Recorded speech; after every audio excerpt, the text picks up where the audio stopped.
नमस्कार दोस्तों, मैं हूं सतवंत कुमार और आज हमारे साथ हैं हमारे वीडियो एडिटर दिनेश चंद, जो कि बिहाइंड द सीन्स रहकर हमारे वीडियोस एडिट कर रहे थे। लेकिन अब हमने सोचा कि क्यों ना हमारी कन्वर्सेशंस को इंटरेक्टिव बनाएं और जैसे हम आम अपना संवाद रखते हैं वैसा रखें। हम अभी सोच रहे हैं कि दिनेश और मैं मिल के बातें करते हैं, हम साइंस को डिस्कस करते हैं और जो अपनी साइंस गपशप सीरीज है उसी के अंदर हम आपके प्रश्न हमारी खुद की जिज्ञासाओं को ढूंढते हैं मिलकर। तो दिनेश जी, हम बात कर रहे थे, आपके आपके कई जहन में काफी सारे क्वेश्चंस आ रहे हैं। तो चलो आज हम उनको मिलके डिस्कस करते हैं और मिलके सोचते हैं और क्रिटिकल एनालाइज करते हैं। तो चलिए शुरू करते हैं।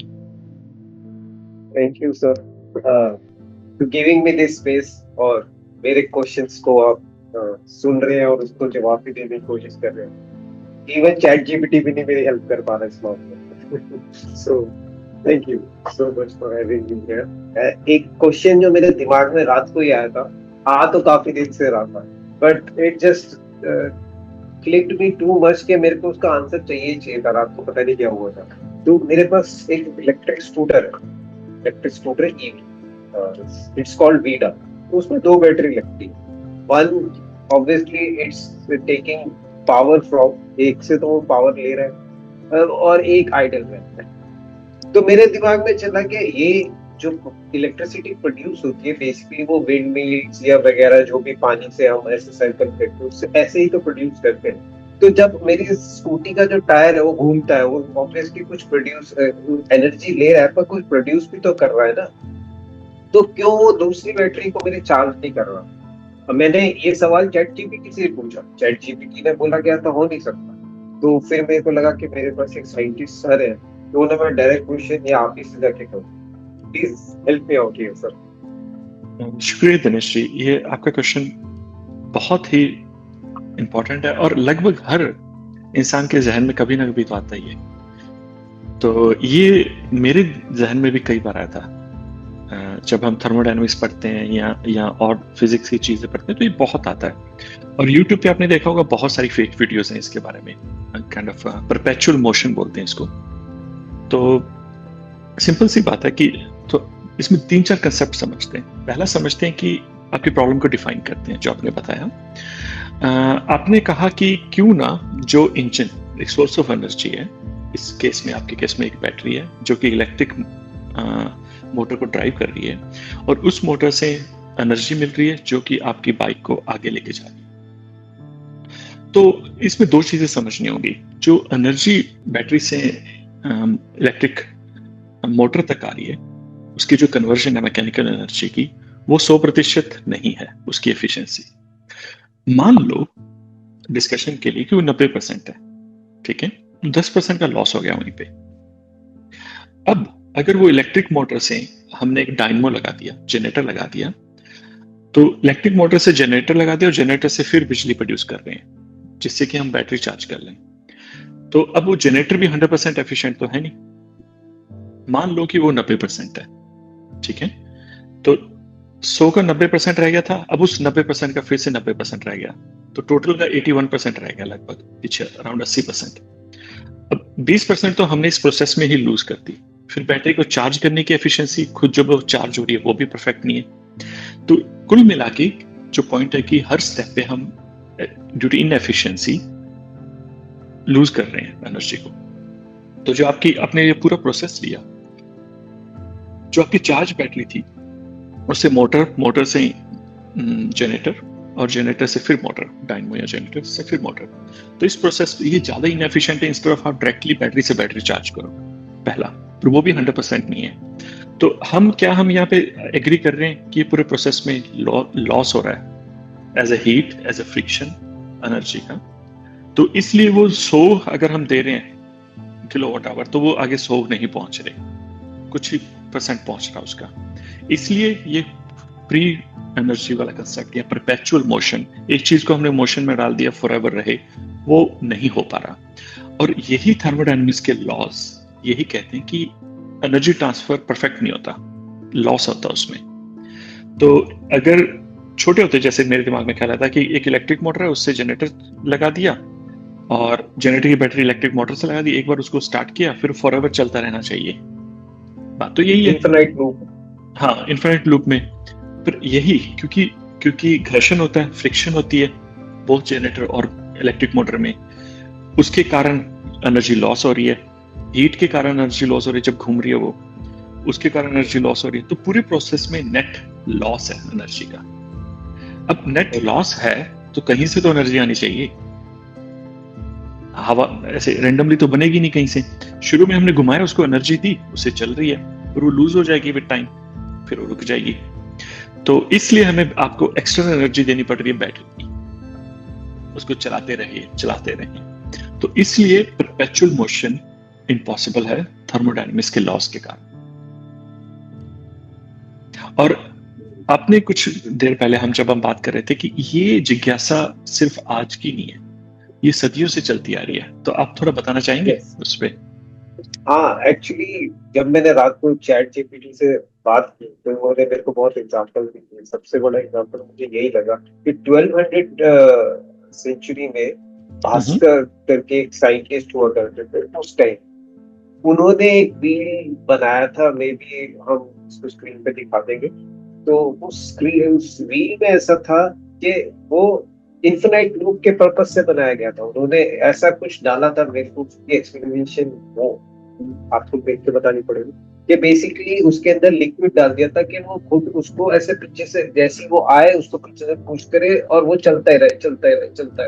तो that kind of, but it failed because के उसके मोशन कहीं ना कहीं वो खुद ही जाके बंद हो जाता है। तो वो भी था, वो भी आप मुझे एक्सप्लेन करें तो वो बेटर हो जाए।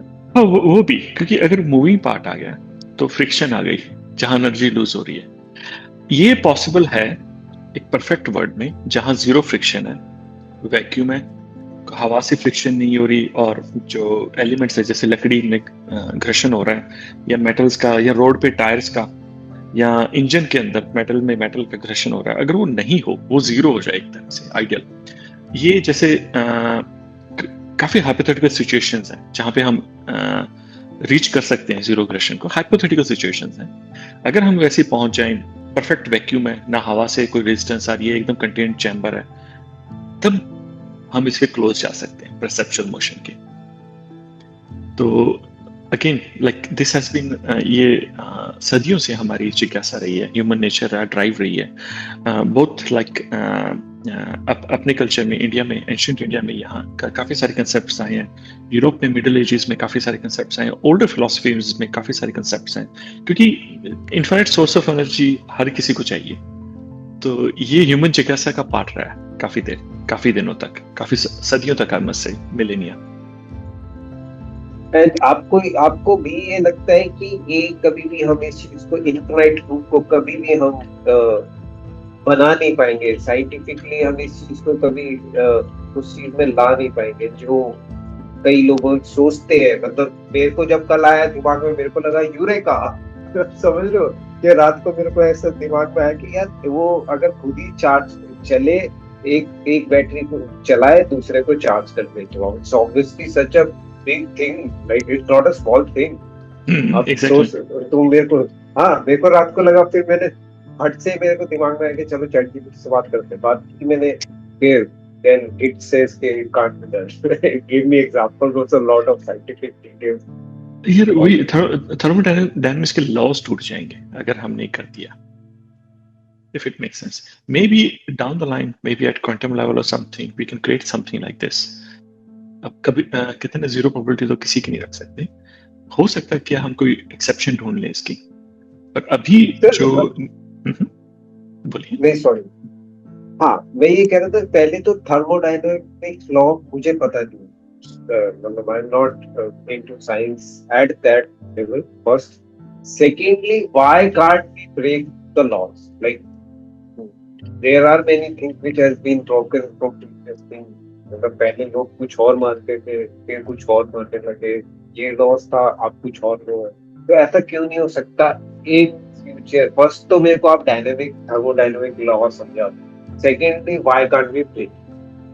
चलो इसको समझने के लिए चलो थर्मोडायनेमिक्स भी छोड़ देते हैं, न्यूटन के लॉस पे आ जाते हैं। पहली बात, लॉ टूटते हैं जैसे जैसे हमारी नॉलेज आ रही है, यही साइंटिफिक प्रोसेस है। हम लॉ किसको कहते हैं कि जो प्रिंसिपल हमने वाइडली एक्सेप्टेड कर लिया, उसको रेप्लिकेबल कर लिया, हर कहीं उसको रेप्लिकेट कर सकते हैं, और रिगरस मल्टीपल एक्सपेरिमेंट्स के थ्रू उसको प्रूव कर लिया, उसको हम लॉ मान लेते हैं। तो उसकी एक्सेप्शंस इन लॉज की या इनकी आउटलायर्स हमें मिलते हैं। तो जो आप, तो पहली बात कि टूटते हैं लॉ, इसके एक्सेप्शंस मिलते हैं। जैसे क्लासिक न्यूटोनियन मैकेनिक्स है, न्यूटोनियन लॉ है, वो काफी हद तक फेल हो जाते हैं जब हम क्वांटम मैकेनिक्स में जाते हैं।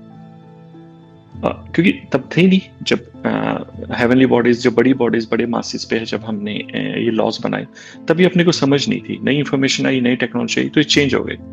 सेम बायोलॉजी में तो इतने फ्रीक्वेंटली टूटते हैं कि पूछो मत, क्योंकि बायोलॉजी को तो साइंस ऑफ एक्सेप्शंस कहते हैं।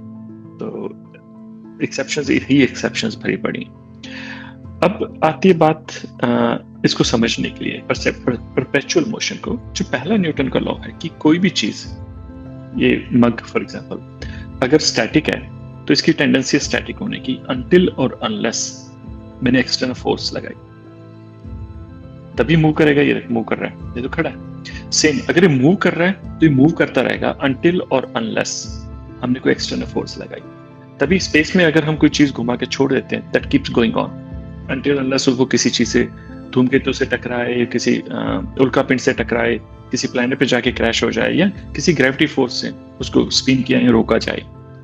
तो जैसे वॉयजर्स हैं, अभी तक जा रहे हैं बिना ईंधन के। शुरू में ईंधन चाहिए था कंट्रोलिंग के लिए, चाहिए वॉयजर प्रॉब्स 1 और 2 सोलर सिस्टम को क्रॉस कर रहे हैं। तो न्यूटन लॉ 1। अब परपेचुअल मोशन को, जो फॉरएवर मोशन है कंसेप्ट, उसको न्यूटन लॉ से समझ सकते हैं कि अगर मैंने किसी चीज को मोशन में कर दिया तो चलती रहनी चाहिए, परपेचुअल मोशन होना चाहिए। पर प्रॉब्लम क्या आ रही है कि रियल लाइफ में, वर्ल्ड में या धरती पे जब हम कर रहे हैं एक्सपेरिमेंट, हवा है, हवा से फ्रिक्शन हो रहा है, ग्रेविटी है। ग्रेविटी की अलग फोर्स है। ग्रेविटी को अगर न्यूट्रल मतलब मान ले कि एक ही डायरेक्शन में लग रही है, हम इस डायरेक्शन में जा रहे हैं तो परपेंडिकुलर है, तो ग्रेविटी नीचे खींच रही है, इस डायरेक्शन में तो नहीं कोई फोर्स लग रही 90 डिग्री का जब हम देखें। तो इस डायरेक्शन में तो हवा है, या अगर रोड पे बस चल रही है, कार चल रही है, तो रोड और कार की फ्रिक्शन है, तो वो घर्षण ऊर्जा को वेस्ट कर रहा है, एनर्जी को वेस्ट कर रहा है। तो उसके कारण हम फॉरएवर मोशन नहीं कर पाते। फिर न्यूटन का सेकंड लॉ जाता है कि force is equal to mass into acceleration, कि किसी चीज का मास और मल्टीप्लाई बाय उसकी एक्सेलरेशन, हम कितने एक्सेलरेशन देना चाहते हैं इसको, वो फोर्स, उतनी फोर्स उस पर लगेगी। अब फ्रिक्शन या हवा के कारण रुकावट आ रही है, चीजें रुक रही हैं, तो उसको स्पीड को मेंटेन रखने के लिए अपने को एक्सटर्नल एनर्जी चाहिए। वो एनर्जी आपकी बैटरी दे रही है गाड़ी में। अब जो फ्रिक्शन, हवा और फ्रिक्शन, जो इंजन के अंदर फ्रिक्शन थी, जो रोड और आपके स्कूटर के अंदर जो फ्रिक्शन है टायर्स में, उसको ओवरकम करने के लिए अपने को पावर की जरूरत है। पहले तो स्टैटिक जीरो से एक स्पीड पे जाने के लिए उसका एक्सेलरेशन है, वो F is equal to mass into acceleration, उसके लिए फोर्स चाहिए। पर एक जब आपने स्पीड पे आ गए, क्रूजिंग स्पीड पे, तो तब आपको कम एनर्जी की रिक्वायरमेंट होती है। आपने देखा होगा कि आपको रोड पे, शहरों में ज्यादा ईंधन की खपत होती है कंपेयर टू हाईवे पे, जब आप कांस्टेंट स्पीड पे जा रहे हो। तो उसका कारण ये है कि आप, हाँ, एवरेज ज्यादा आती, माइलेज ज्यादा आती, क्योंकि आपने एक्सीलरेशन कर लिया। अब बस आपको जो घर्षण है हवा के कारण, रोड के कारण और जो इंजन के अंदर है, उसको ओवरकम करना है। अब उसको स्पीड बढ़ाने में ईंधन की खपत नहीं करनी। जो अगर इस लॉ को तोड़ना है, तो तोड़ना मतलब अगर इसी लॉ के अंदर रहते हुए परपेचुअल मोशन करना है, तो अपने को ये जो घर्षण और से जो ऊर्जा की वो हो रही है वेस्टेज, अगर हम उसको रोक दें, मिनिमाइज कर दें, तो हम परपेचुअल मोशन में आ जाएंगे। पर प्रॉब्लम है कि उसको मिनिमाइज करें तो ब्रेक कैसे लगाएंगे? अगर चिकनी सड़क है, टायर्स में कोई फ्रिक्शन नहीं, तो ब्रेक नहीं लगेगा फिर। तो ये काइंड ऑफ नेसेसरी ईवल है, हमें मुश्किल भी क्रिएट करना पर चाहिए भी। ऐसी एक स्काई करके कंपनी है जिन्होंने एक रेल या कुछ ऐसा बनाया था जो थोड़ा सा ऊपर उठ के ऐसे चलती है, there is no friction, it works in a tube actually. मतलब अगर आपने देखा ही होगा वो, तो वो भी कुछ इसी टाइप का कॉन्सेप्ट है क्या सर? एग्जैक्टली। तो अब हम उस डायरेक्शन में सोच रहे हैं। अब ठीक है, हमने प्रॉब्लम डिफाइन कर दी, अब इसका सॉल्व कैसे करें और ट्रांसपोर्टेशन सिस्टम को एफिशिएंट कैसे बनाएं। तो ये मैगलेव वाला कंसेप्ट आ रहा है, मैग्नेटिक लेविटेशन, कि यार ठीक है रोड का ही खत्म कर दो कॉन्टैक्ट, रोड और टायर का। इस कंसेप्ट को मैगलेव ट्रेन आ रही है जिसको मैग्नेटिक लेविटेशन कहते हैं। पूरी की पूरी ट्रेन को ट्रैक के ऊपर लेविटेट कर रहे हैं मैग्नेटिक रिपल्शंस के कारण, और magnetic fields quickly on off हो रहे हैं, जिससे कि ट्रांसलेटरी मोशन दे रहे हैं ट्रेन को। तो अब ये सपोज ट्रेन है, ये ट्रैक पे नॉर्मली ऐसे खड़ी है, अब ये लेविटेट हो रही है और ऐसे चल रही है। जैसे दो चुंबक हैं, आप उनको स्टक हो जाती हैं, अगर उल्टी कर दो तो एक दूसरे को पुश करती हैं, तो वो एक चुंबक दूसरे के ऊपर लेविटेट कर रही है, ऐसे लटकी हुई है। और हम क्या कि वो इंस्टेड ऑफ फिजिकल चुंबक वो इलेक्ट्रोमैग्नेटिक चुंबक यूज कर रहे हैं, तो उसको ऑन ऑफ कर सकते हैं जो चुंबक का है। तो अपने पूरे ट्रैक को मैग्नेटाइज करने की जरूरत नहीं है, जहां जहां गाड़ी जा रही है वहां शिफ्ट करते रहो। और ऐसे मैगलेव या लेविटेशन, मैग्नेटिक लेविटेशन ट्रेन का कंसेप्ट है। अब उसने क्या किया, ये फ्रिक्शन कम कर दी, पर हम ब्रेक तो लगा सकते हैं चुंबक को कंट्रोल करके। पर अब जो दूसरी मेजर फ्रिक्शन है वो एयर है। जब हाई स्पीड पे जाते हो सबसे बड़ा ड्रैग आता है एयर का। अब वो वैक्यूम क्रिएट कर दिया या एयर का प्रेशर कम कर दिया, तो वहां से रेजिस्टेंस कम कर दी, तो एक्सेप्शनल स्पीड्स हम अचीव कर पा रहे हैं इसके कारण। तो ये अब next kind of super fast transportation का मोड बनने की तरफ जा रहा है। थोड़ा टेक्नोलॉजिकल चैलेंजेस हैं, क्योंकि वैक्यूम क्रिएट रखना ट्यूब में काफी मुश्किल है। तो उसमें भी क्या करेंगे, पूरे ट्रैक की वैक्यूम की बजाय लॉक चैम्बर्स हैं, जैसे 2 किलोमीटर का रख दिया, नेक्स्ट 2 किलोमीटर का, पर काफी मुश्किल है, आपको quickly shut down on shut down ऐसे करना पड़ रहा है। will take lot of energy plus time and effort, और अगर कहीं गलती से छूट गया, एक मिस्टेक हो गई गलती से, तो मेरा चांसेस ऑफ एक्सीडेंट व्हाटएवर, मेरा मेरी कुछ भी मिस हैपनिंग हो सकता है। दैट तभी ये टेक्नोलॉजी थोड़ा टाइम लेगी, क्योंकि बुलेट प्रूफ बनाना पड़ेगा कि like everything is so efficient, हर चीज परफेक्ट हर बार विद रिडंडेंसी हो। तो इसलिए थोड़ा नहीं, काफी टाइम ले रही है। और इंटरेस्टिंगली चाइना इसमें काफी एडवांस चल रहा है मैगलेव्स में। Actually functioning as per my knowledge, like मैंने रिसेंटली रिपोर्ट पढ़ी थी, फंक्शनिंग ट्रैक्स है उनके पास मल्टीपल। तो काफी अच्छी टेक्नोलॉजी है, और maybe we can replace the air travel with this one in the maybe near future, near to medium term future. So coming back to the first question relating to this thing, अब ये आते हैं कि वो उन्होंने बना ली ये technology, जो प्रॉब्लम्स आपने थर्मोडायनामिक लॉज में बताया, तो अब इन्होंने चाइनीज ट्रेन्स वगैरह ने, स्काई कंपनी ने खत्म कर दी है जो प्रॉब्लम्स आपने थर्मोडायनामिक लॉज में बताया। तो आप क्या वापस से आप ये कह सकते हैं कि वो जो ट्रेन चल रही है वो इनफिनाइट एनर्जी क्रिएट कर सकती है, खुद से क्या कर सकती है?